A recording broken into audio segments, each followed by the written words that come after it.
In Titus 2:11-14, Paul gives us what is perhaps the best summary of what Christianity is all about.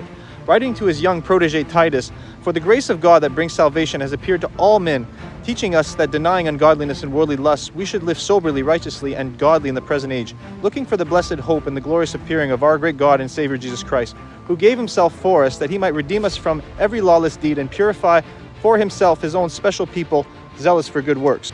Notice how the promise of the blessed hope, the second coming and the resurrection, lies at the very heart of what Paul is saying here.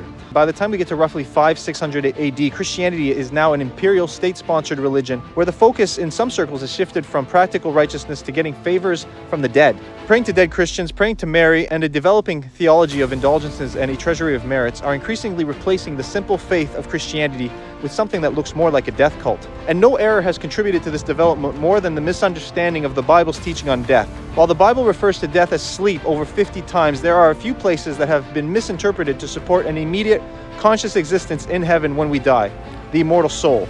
And these errors even today always tend to feed myths about death that aren't in the Bible.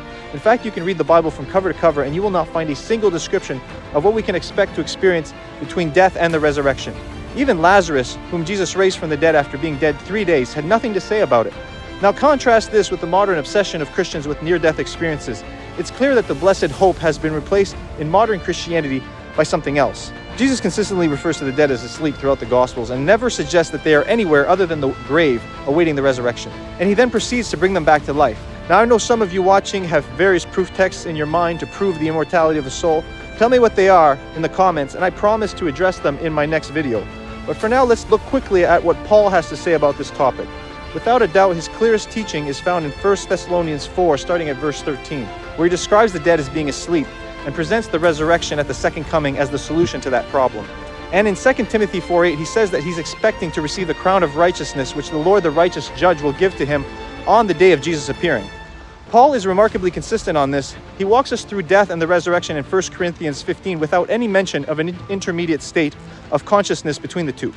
But there's a couple places in Philippians 1 and 2 Corinthians 5 where we do find some ambiguity. His purpose in those passages is to make light of death and to show that it's simply a shortcut to an eternal existence with God at the resurrection. You have to remember that from our perspective, death will feel like going to heaven right away when we die. We don't sense the passing of time when we are asleep. All these dead people that you see behind me, they're not experiencing anything at all.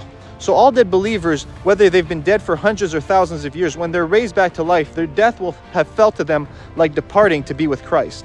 This doctrine has zero impact on how much confidence you and I can have facing death, but it makes all the difference in the world when it comes to how we as Christians relate to the dead today, and that's why it matters.